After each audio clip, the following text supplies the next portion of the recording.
Ya. Bismillah. Assalamualaikum warahmatullahi wabarakatuh.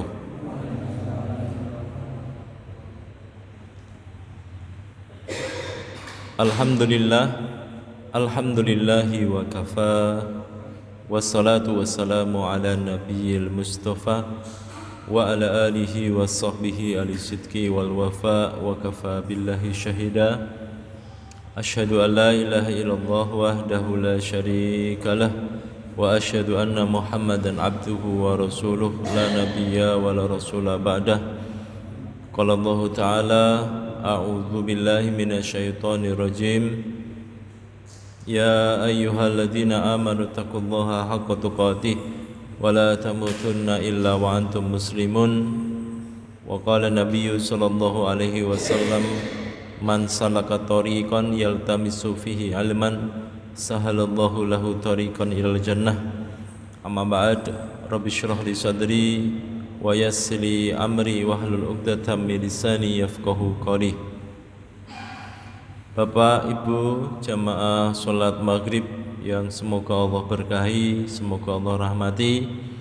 Pertama dan yang paling utama, kita bersyukur kepada Allah Subhanahu wa taala. Di saat ini, di detik ini, di waktu ini, Allah Subhanahu wa ta'ala memberikan kita nikmat berupa nikmat iman yang luar biasa, nikmat sehat yang tidak ada harganya, dan berbagai macam nikmat yang mustahil kemudian kita menghitungnya. Salawat dan salam senantiasa tercurah kepada junjungan kita Nabi besar Muhammad sallallahu alaihi wasallam, yang kita ikuti sunnah-sunnahnya, kita tapaki jejaknya, dan kita nantikan syafaatnya di hari kiamat. Bapak Ibu hadirin jamaah sholat maghrib Masjid Cokro Aminoto yang semoga Allah berkahi, semoga Allah rahmati. Dalam dakwah ini tidak mungkin tidak ada halangan dan rintangan. Setiap seruan kebaikan itu mesti sudah menjadi sunatullah dan pasti akan mendapatkan ujian, akan mendapatkan rintangan ya. Makanya di dalam Al-Quran surah Al-Asr yang ayatnya tidak lebih dari 2 baris, hanya 1 baris punjul dikit ya. Allah Subhanahu wa ta'ala menyebutkan, wal asri innal insana lafi khusrin illa, sesungguhnya manusia itu semuanya berada dalam kerugian, illa kecuali alladzina amanu, illalladzina amanu, yang pertama adalah orang-orang yang beriman kepada Allah Subhanahu wa ta'ala dengan meninggalkan berbagai macam kesyirikan yang ada, wa amilus sholihat, dan dia senantiasa dengan keimanan tadi, dorongan keimanan tadi mendorong dia untuk senantiasa beramal sholih. Ini iman dan amal solih ini kita berada di dalam satu zona yang kita sebut dengan zona aman, Pak. Ya, namanya zona aman. Zona aman itu maksudnya adalah saat orang kemudian dia beriman kepada Allah Subhanahu wa ta'ala, dan imannya itu untuk dirinya sendiri. Wa amilu solihat, ketika dia beramal soleh apapun itu pun untuk dirinya sendiri. Ini orang tersebut berada di dalam sebuah zona yang kita sebut dengan zona aman. Ya, zona aman. Zona aman ini maksudnya adalah zona yang kemudian belum ada ujian. Ya, belum ada ujian, belum ada tantangan. Ya, belum ada tantangan. Kenapa? Karena kita akan senang, walaupun kadang orang itu akan senang memiliki teman atau memiliki saudara atau memiliki anak atau memiliki siapapun itu orang tadi dalam keadaan solih atau solihah. Ya, kita punya partner bisnis, ya, baik itu perdagangan maupun apapun itu, kita akan merasa senang jika partner bisnis kita itu adalah orang yang solih. Kenapa? Karena orang yang soleh itu akan memberikan keuntungan yang besar bagi kita. Satu, kejujuran yang pertama. Orang soleh itu jujur. Maka siapapun orangnya, walaupun dia itu orang jahat sekalipun, dia ingin tetap mendapatkan teman partner bisnis yang soleh, Bapak Ibu hadirin. Bahkan orang tua yang sekelas orang tuanya kemudian tidak soleh, dia ingin tetap punya anak generasi yang soleh-solehah. Ya, amanu wa amilu sholihat. Tapi kalau kita sudah menginjak pada tawasau bil haq, ya, tawasau bil haq, tawasau itu kalau dalam susunan bahasa Arab dari wazan tafaul yang artinya menyatakan saling, Pak, satu dengan yang lainnya. Tawasau, saling memberikan nasihat. Apa yang dinasihatkan di situ yaitu al-haq, sebuah kebenaran. Ya, tawasau bil haqqi, ya, sebuah kebenaran. Maka saat kemudian orang solih dan kesolehannya untuk diri sendiri, dia mulai pingin ikut juga ketika dia merasa nyaman dalam kesolehannya tadi, dia merasa nyaman dan merasa aman, dia pingin mengajak orang lain yang kemudian dia cintai. Dan ini memang tugas kerasulan, tugas Nabi SAW adalah tawasau bil haq, menyampaikan apa itu yang disebut dengan hak, kebenaran. Ya, maka dari situ akan mulai dia mendapatkan sebuah tantangan, ujian di dalam dakwah. Ya, siapapun itu, Pak. Ya, siapapun itu. Bahkan ketika dia hanya jadi tukang parkirnya pun akan diuji, Pak. Tukang parkir misalkan Masjid Cokro Aminoto pun akan diuji. Tukang parkirnya di berbagai macam kebaikan akan diuji, Pak. Ya. Jadi begitu. Makanya di ayat tadi Allah Subhanahu wa taala redaksinya langsung ketika tawasau bil haq diikuti dengan tawasau bisabr. Maka di situ ada satu hal yang tidak boleh kita lewatkan adalah bersabar. Ya, bersabar. Ya, kenapa bersabar? Innama yuwaffas sabiruna ajrahum bighairi hisab. Selain pahalanya yang kemudian tidak terhitung, salat 5 waktu yang dikerjakan secara berjamaah, dalam sebuah hadis di dalam kitab Umdatul Ahkam disebutkan pahalanya 27. Di riwayat yang lain menyebutkan 25 derajat. Ya, tetapi tawasau bisabr, bersabar ini, Pak, Allah Subhanahu wa taala tidak memberikan batasan. Ya, tidak memberikan batasan. Maka tidak adil jika pahalanya tidak diberikan batasan, kok kemudian kita ngomong sabar itu ada batasannya. Ya, maka tidak adil, Pak. Maka ketika pahalanya tidak ada batasannya dan Allah tidak membatasi, otomatis sabar itu berarti tidak ada batasnya. Saya sabar, sudah dari kemarin saya sabar, diginikan saya sabar, digitukan saya sabar. Tapi mohon maaf ya, sabar itu ada batasnya, misalkan begitu, Pak. Tidak ada batasnya. Pahalanya sendiri nggak ada batasnya. Ya, dan di dalam Al-Qur'an Allah Subhanahu wa taala juga menyebutkan wa ja'alna ba'dzakum li ba'din fitnatan atasbiruna. Dan Allah memang sebutkan bagian kita dengan bagian yang lain, saudara kita dengan saudara kita yang lain, mungkin beda warna kulitnya, mungkin beda daerahnya, mungkin beda negaranya, mungkin beda kebangsaannya, dan mungkin bisa jadi beda cara berpikirnya, Pak. Ya, Allah jadikan itu semua wa ja'alna ba'dzakum li ba'din fitnatan. Kadang Allah jadikan itu sebagai ujian bagi satu dengan yang lainnya, Pak.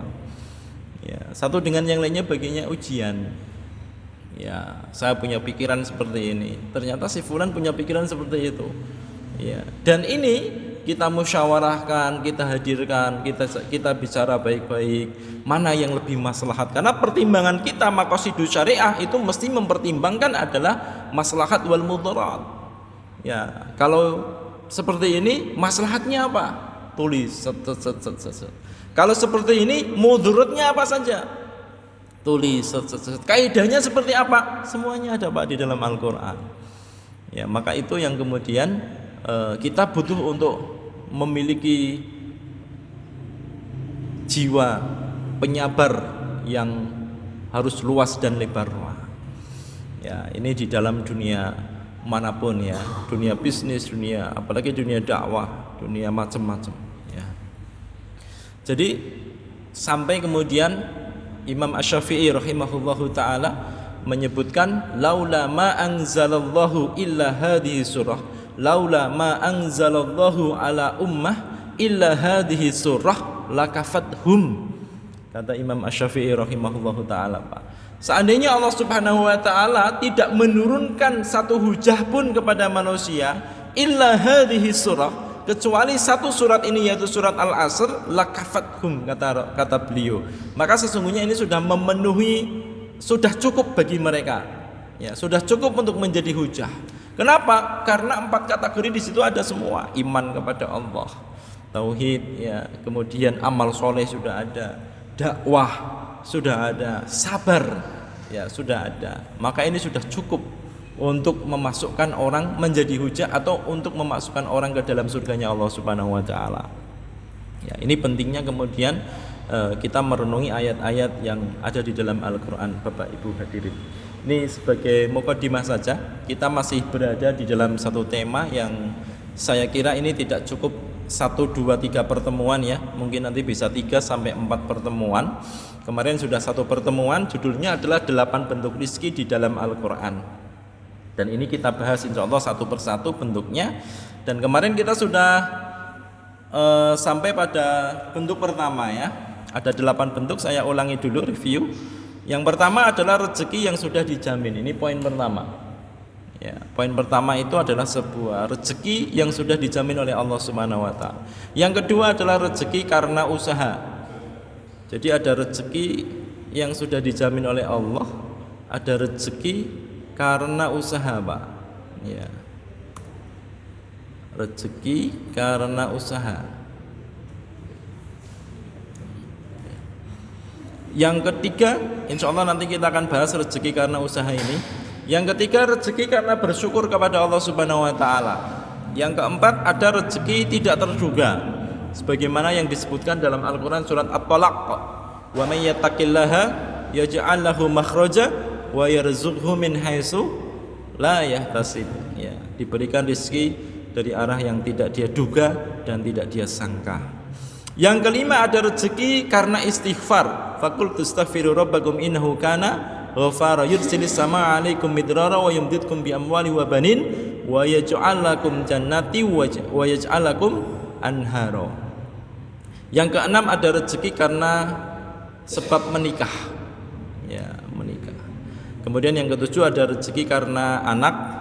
Yang kedelapan terakhir, rezeki karena sedekah. Kita sudah membahas poin pertama, yaitu tentang rezeki yang sudah menjadi rezeki yang sudah dijamin oleh Allah Subhanahu wa taala. Sebelum kita membahas, kemarin kita juga sudah membahas tentang apa itu rezeki, supaya kita tidak menganut paham bahwa rezeki itu harus uang. Karena di sini di dalam Ibnu Mandur di dalam Lisanul Arab mengatakan arizku huwa ma taqumu bihi hayatun kullakain hayyun madiyun kana au ma'nawiyun. Jadi maknanya luas, semua hal yang bisa menopang kehidupan makhluk hidup, termasuk kita itu makhluk hidup, baik materi maupun maknawi. Baik secara materi itu berarti kelihatan seperti uang, motor, mobil, rumah, itu kelihatan. Atau secara maknawi itu keimanan, ketenangan, ya, itu secara maknawi, ya. Tenang itu bagian daripada rizki, ya. Tenang di sini bukan tenang, ya, tenang berbagai macam hal, ya, ketenangan jiwa dan lain sebagainya. Bisa tidur itu bisa masuk rezeki enggak? Rezeki, Pak. Bisa tidur itu termasuk rezeki yang luar biasa, Pak. Asalkan tidurnya di tempat dan waktu yang tepat. Naik motor tidur waktunya tepat enggak? Enggak. Tempatnya tepat enggak? Enggak. Adakah orang yang seperti itu? Ada, Pak. Ya, ada itu, Pak, orang naik motor tidur, Pak, betul, Pak. Ya, pas kejeblong itu dia yang ngimpi, ya, ada, Pak. Saya ngimpi aja naik motor itu. Saya juga pernah, Pak, ngalami, Pak. Ya, pernah saya ngalami. Pulang dari kajian dulu, saya punya majelis taklim di kajian Masjid Baitur Rahim itu. Pulangnya malam, kadang sampai rumah itu jam 1, Pak. Jam 1, kadang jam 12, kadang jam 11, tergantung diskusi. Padahal kajiannya sih cuma ba'da maghrib. Tapi biasanya ba'da isya itu takmir masjid kumpul, kemudian diskusi tentang masalah hal, ya, diskusi terus macam-macam tanya jawab itu sampai jam 9. Biasanya jam 9, habis jam 9 saya mau pamitan, Ustaz kita mampir dulu ke warung mana itu, Pak. Sampai jam 11, Pak. Ya, jam 10 setengah 11 itu baru kemudian saya pamit. Berarti sampai rumah kan kurang lebih jam 1 Pak. Lewat Talun sana itu Pak. Sana dulu jalannya masih kecil. Tahun 2000 berapa ya situ ya? 2018 saya masih di situ. 2018, 2019 awal itu kayaknya sudah 2019 awal masih di sana. Sampai saya pamitan izin karena jaraknya terlalu jauh dan sering hujan waktu itu, akhirnya saya yang lokal saja begitu. Ya. Jadi begitu Bapak Ibu hadirin. Jadi rizki itu adalah sesuatu yang kemudian banyak hal ya, secara apapun yang menopang kehidupan makhluk hidup, termasuk kita makhluk hidup, secara materi maupun maknawi ya.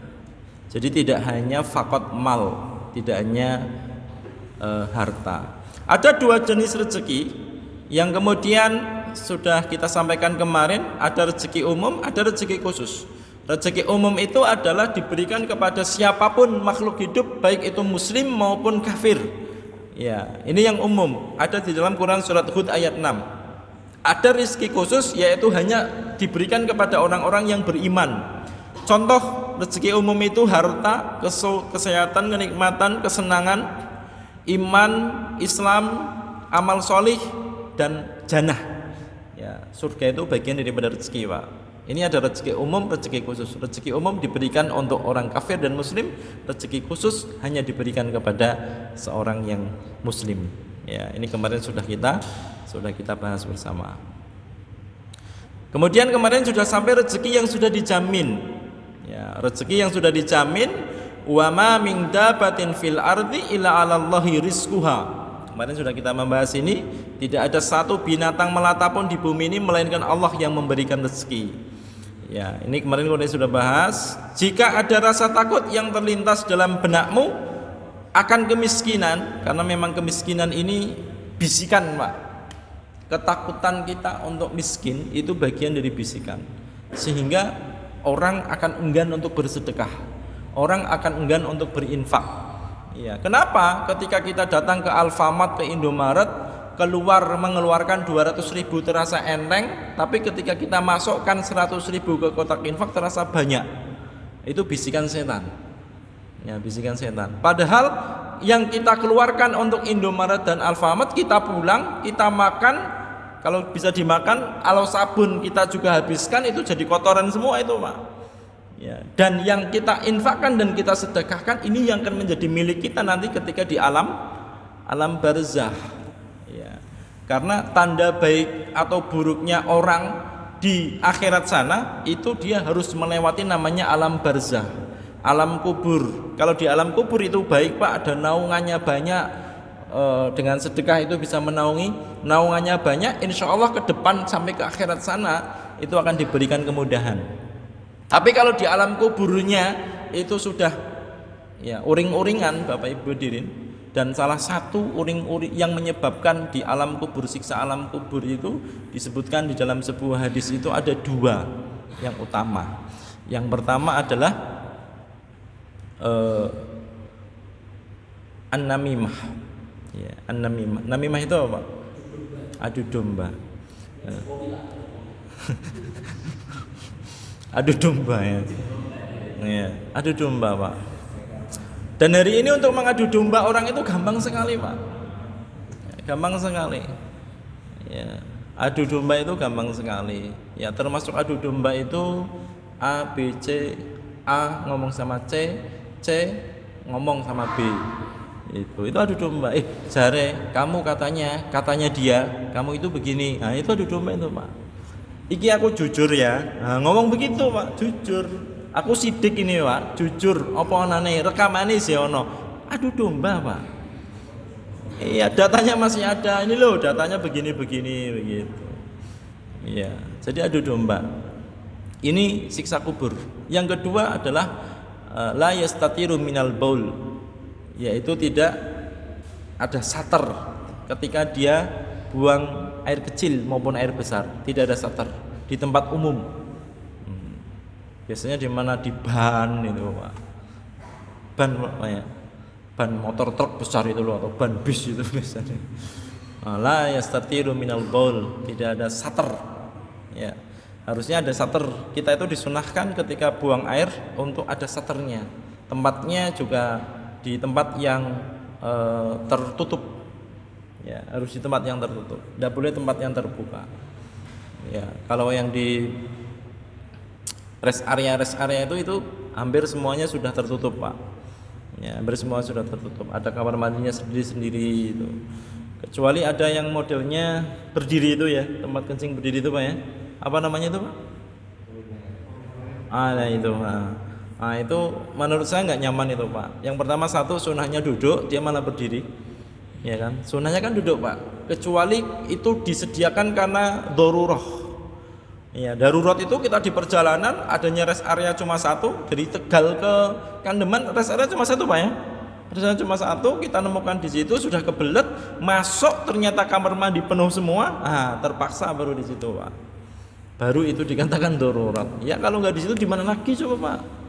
Nggak ada tempat lain ya, nggak ada tempat lain. Yang kedua, jika setan menakut-nakuti dengan kematian dan pembunuhan, lawanlah ia dengan ketentuan ajal. Walikulli ummatin ajal. Surat Al-A'raf 34 kemarin sudah kita bahas ya. Kemudian kikir kemarin sudah kita bahas bagian daripada sifat syaitan. As-syaitanu ya'idukumul faqra wa ya'murukum bil fahsya. Surat Al-Baqarah 268. Yukhawwifukum al-faqra litamassaku ma bai'aidikum. Ya. Falatung fikuhu fi mardatillah. Ini tafsir Ibnu Katsir ya. Setan menakut-nakuti kalian akan kemiskinan agar kalian menahan harta di tangan kalian dan tidak kalian infakkan untuk mencari ridha Allah. Setan berarti yang membuat seperti itu, Pak. Ya. Inna likulli ummatin fitnatan wa fitnatu ummati al-mal. Ya. Sesungguhnya pada setiap umat ada fitnah ujiannya dan fitnah umatku adalah harta. Bapak Ibu hadirin bisa lihat realitas kehidupan masyarakat dimanapun kita berada ya. Bahkan saya ketemu orang itu, dia ngomong orang itu belum dikatakan dia itu imannya kuat kalau dia belum diamanai uang yang banyak. Ya, kenapa orang itu kadang, Pak, kalau sudah diamanai uang yang banyak, orang sudah diamanai jabatan, itu biasanya fatwanya berubah. Ya, fatwanya berubah. Yang tadinya tidak boleh jadi boleh, yang tadinya boleh jadi tidak boleh. Ya, kenapa? Karena harta itu memang begitu itu, Pak. Disebut dengan al-mal, sering saya sampaikan kepada Bapak Ibu hadirin, al-mal itu jamaknya muyul. Muyul itu artinya kecondongan. Siapapun yang lihat al-mal itu biasanya dia akan condong. Makanya harta ini tidak perlu untuk kemudian ada seminar untuk cepat jadi kaya, itu sebenarnya tidak perlu, Pak. Kenapa saya katakan tidak perlu? Otomatis di dalam hati manusia itu dia sudah kecenderungan ke situ. Ya, cari harta, lihat peluang cari harta gitu. Maka ini hati-hati banget dengan harta ini, Bapak Ibu hadirin. Betapa banyak orang saudara itu disatukan dengan harta dan betapa banyak orang saudara dipisahkan dengan harta, Pak. Itu jadi fitnah betul, Pak. Jadi fitnah betul. Makanya harta-harta yang ada di muka bumi ini, Pak, itu harus dipegang betul-betul oleh orang-orang yang beriman. Ya, tapi nyatanya Allah Subhanahu wa taala memberikan harta ini tidak hanya kepada orang yang beriman, orang kafir pun diberi, orang munafik pun diberi, bahkan diberinya nggak sedikit kan, banyak, ya banyak. Jadi banyak orang yang bertengkar itu soal harta, Pak, soal duit, ya, soal kekayaan. Ya. Coba kalau kemudian dia merenung sebentar, sebenarnya tujuan hidup kita itu apa? Ya, ayat sudah kita hafal, itu tadi. Jadi kadang kita mengetahui ayat, kita tahu hadisnya, kita paham itu, tapi yakinnya itu belum turun, Pak. Keyakinan itu belum turun. Misalkan satu contoh yang ada di dalam surat Al-Baqarah yang sering disampaikan oleh para mubalik, alladzina ya'kuluna riba la yakumuna illa kama yakumul ladzi yatakhabbathu syaitanu minal mas. Misalkan begitu ya. Ayat ini itu kalau kita tidak yakini dengan ayat ini, Pak, itu mesti orang tidak akan ngandel, tidak akan percaya. Makanya di dalam ayat selanjutnya itu setelah ayat 275, 276 277 278 ya ayyuhalladzina amanu taqullaha wa zaru ma baqiya minar riba in kuntum mu'minin. Allah katakan in kuntum mu'minin, jika kamu itu yakin, gitu loh Pak. Ya, disuruh ninggalkan jika kamu yakin. Orang banyak tidak yakin Pak. Loh, kalau tidak ngambil dari situ kita dari mana? Tidak yakin dia. Makanya ayatnya hafal, tafsirnya dia tahu, tapi keyakinannya ini yang belum tumbuh, gitu loh. Nah itu di dalam bab apapun Pak, di dalam Al-Quran itu semuanya begitu Pak. Jadi ilmu itu kalau tidak kita yakini itu susah untuk kita amalkan. Maka keyakinan itu Ibnu Qayyim Al-Jauziyah menempatkan di posisi pertama, ilmu kedua, semangat ketiga. Kita kadang kebalik, semangat dulu Pak yang penting, ilmu mbuh, gitu kan. Kadang kita semangat, ilmunya tidak kita pegang, tidak mungkin keyakinan itu akan tercapai. Ya, makanya Ibnu Qayyim menempatkan semangat itu posisinya di nomor 3, ilmu di nomor 2, semangat, ilmu di nomor 2 tadi. Dia punya ilmu, sudah semangat Pak, tidak yakin, tidak bisa dia mengamalkan, ya, apalagi mempertahankan. Ya, apalagi mempertahankan. Makanya ilmu dan yakin ini adalah satu paket Bapak Ibu hadirin. Jangan lihat itu alladzina yaquluna bala yakumuna illa kama yakumul ladzi yatakhabbathu syaitanu minal mas. Orang-orang yang betul-betul sudah masuk ke dalam kategori ini Pak, mereka tidak punya rasa malu yang pertama. Ya, bahkan tidak hanya barang-barang berharga dia rela jual untuk itu, menutup itu, tapi kadang bahkan kehormatan dirinya itu dia bisa korbankan Pak. Itulah yang disebut seperti kesurupan itu loh Pak. Alladzina yaquluna riba la yaqumuna illa kama yaqumul ladzi yatakhabbathu syaitanu minal mas. Ya, itu yang disebut begitu Pak. Tidak sadar di dunia Pak. Padahal ayat ini itu diturunkan untuk mana? Untuk akhirat nanti. Ya, bentuk orang itu bentuknya ayat tadi itu nanti bentuknya di akhirat Pak. Tapi di dunia kadang Allah Subhanahu wa taala sudah memberikan ciri-cirinya Pak. Ya, di dunia saja yang di akhir harusnya turunnya di akhirat, di dunia sudah kelihatan gitu loh. Ya, sudah kelihatan. Yang pertama lepas adalah yang hilang pertama jadinya adalah rasa malu. Ya, rasa malu. Di dalam hadis arba'in nomor 20 itu, idalam tastahi fasna masyita, kata Nabi SAW, jika kamu tidak malu maka lakukan apa yang kamu sukai. Ya, idalam tastahi fasna masyita, buatlah apa yang kamu suka, terserah kamu. Nah, ini sampai dikaitkan dengan itu Bapak Ibu hadirin. Ini sebagai salah satu contoh saja. Ya, jadi umatnya Nabi SAW ujiannya adalah al-mal. Ya, al-mal yaitu tentang masalah harta Bapak Ibu hadirin. Ini yang harus kemudian kita hati-hati. Jangan sampai di usia kita itu Pak, kalau jenengan merenung sebentar Pak, kita menghitung-hitung usia kita dari dulu sampai sekarang ini, di usia kita yang sekarang ini, kira-kira amalan solih mana yang kemudian betul-betul bisa sampai dan nanti bisa menjadi hujah. Orang-orang tabi'ut tabi'in itu dulu sering merenungi Pak, setiap amal soleh yang sudah dia lakukan dia merenung sebentar. Habis itu kira-kira amal soleh ini untuk Allah atau enggak. Bahkan sebelum dia melakukan itu dia sudah muhasabah Pak. Ya, saya mau melakukan ini. Kalau jenengan sebagai seorang misalkan yang memiliki kebijakan ya dengan tanda tangan dan lain sebagainya, kira-kira saya lakukan ini itu untuk apa?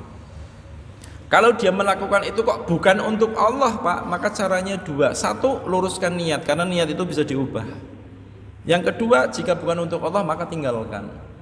Ya, orang-orang soleh zaman dulu begitu Pak. Ya, saya mau melakukan ibadah, bentuknya sedekah misalkan. Nah, dia sebelum melakukan itu dia sempat untuk merenung dulu. Ini saya lakukan untuk siapa? Ya, caranya sudah benar apa belum?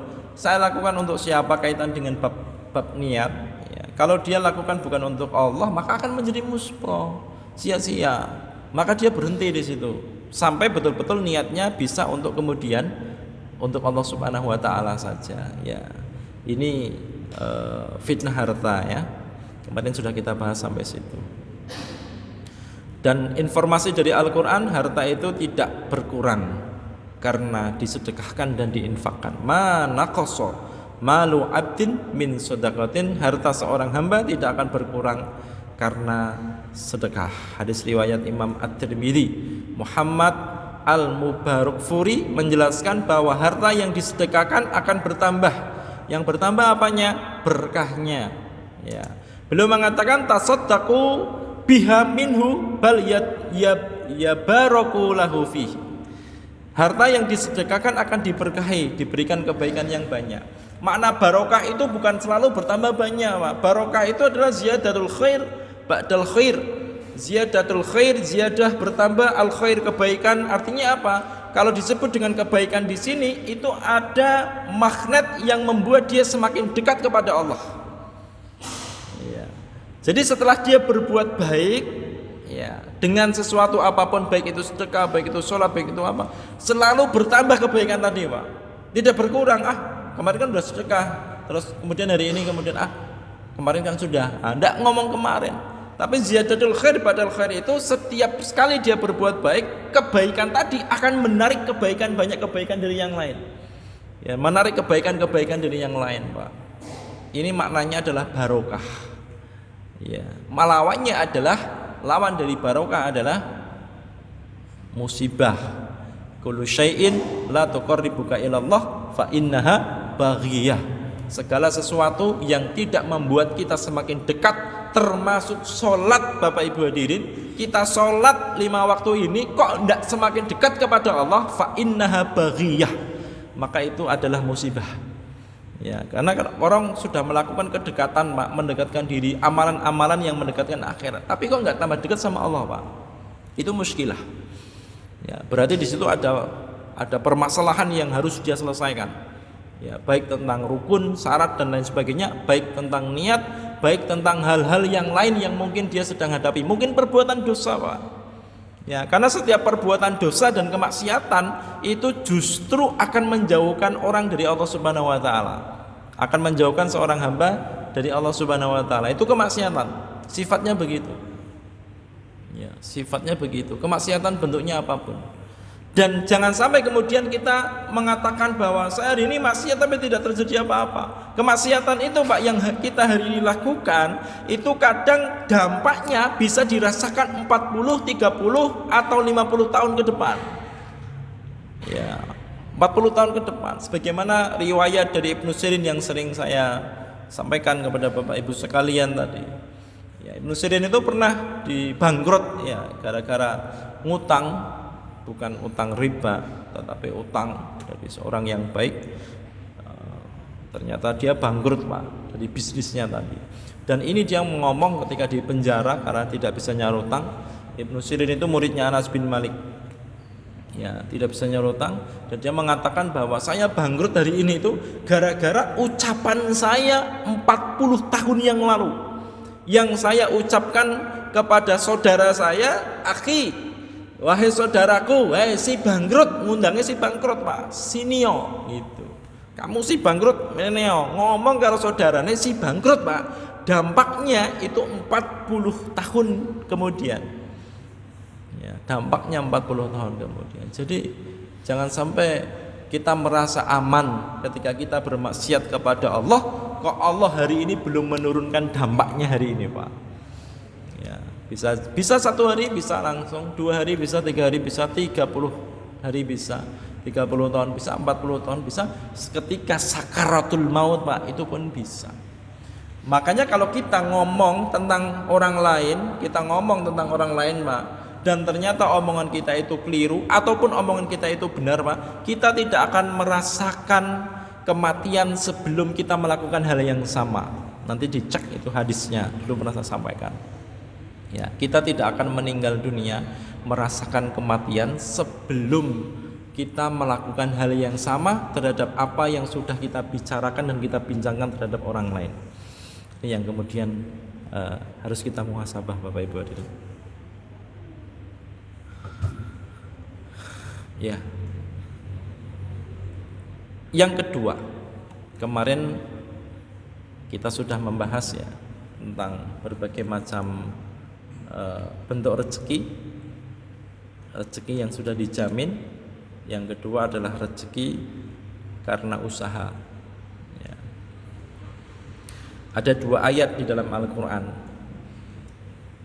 Surat At-Tolak ayat ke-11 dan surat Al-Jumu'ah ayat ke-10. A'udzu billahi minasyaitonir rajim. Wa may yu'min billah, dan barang siapa yang beriman kepada Allah, wa ya'mal sholihan, dan beramal sholih. Ya, iman, amal sholih. Yudkhilhu jannatin tajri min tahtihal anhar.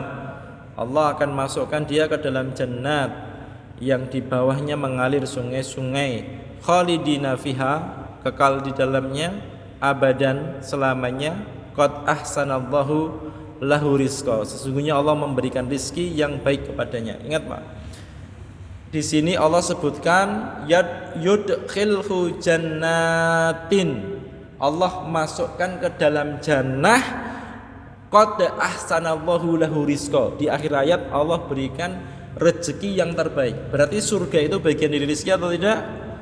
Bagian dari rezeki Allah Subhanahu wa taala yang terbaik bagi orang-orang beriman, Pak. Itu jannah. Ya, ini kaitan pertama. Yang kedua, ayat yang paling populer, fa idza qudiyatis sholatu fantashiru fil ardi wabtaghu min fadlillah wadhkurullaha katsiran la'allakum tuflihun. Apabila faida, dan apabila qudiyat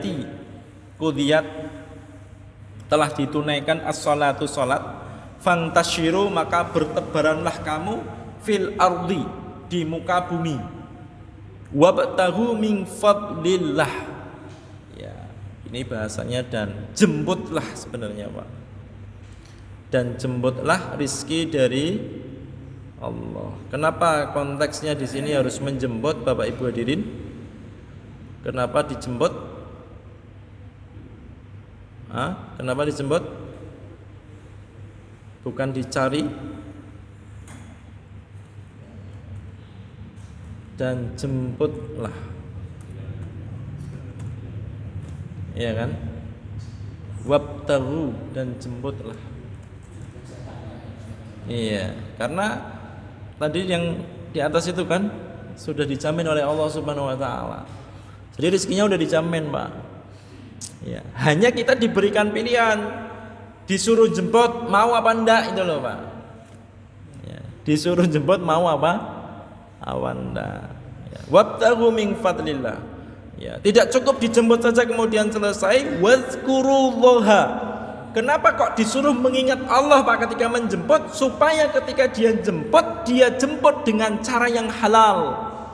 Makanya di ayat tadi menyebutkan wadkurullaha katsira. Saat kamu jemput tadi, sambil kamu mengingat Allah Subhanahu wa taala. Supaya apa? La'allakum tuflihun. Kamu beruntung. Kalau kamu jemputnya kok dengan cara tidak mengingat Allah, dengan cara yang haram, kamu tidak akan beruntung. Maka diingatkan kepada Allah Subhanahu wa taala saat jemput tadi. Sehingga orang ketika mau jemput, dia enggak mungkin korupsi, Pak. Kenapa? Ingat sama Allah. Ya, ingat sama Allah. Ingat kemudian yang kemudian jemputnya tadi itu dengan cara haram itu tidak akan la'allakum tuflihun. Sedangkan dia yakin walaupun kelihatan sedikit tetapi caranya sesuai dengan cara Allah, la'allakum tuflihun itu akan ada pada dirinya. Ya. Waktunya habis, Pak. Baru judul poin yang kedua, padahal kita masih punya yang ketiga. Ya. Besok insya Allah kita akan bahas tentang rezeki sudah diatur. Kenapa kita harus tetap bekerja, itu kan? Insya Allah pekan yang akan datang. Mohon maaf lahir batin untuk malam hari ini. Semoga Allah memberikan keberkahan kepada kita, memberikan rezeki berupa ilmu dan kefahaman kepada kita, dan mampu untuk kita amalkan dalam kehidupan sehari-hari. Kita tutup dengan doa kafaratul majlis. Subhanakallahumma bihamdika asyhadu an la ilaha illa anta astaghfiruka wa atubu ilaik. Aku qouli hadza wa astaghfirullah li wa lakum. Wassalamualaikum warahmatullahi wabarakatuh.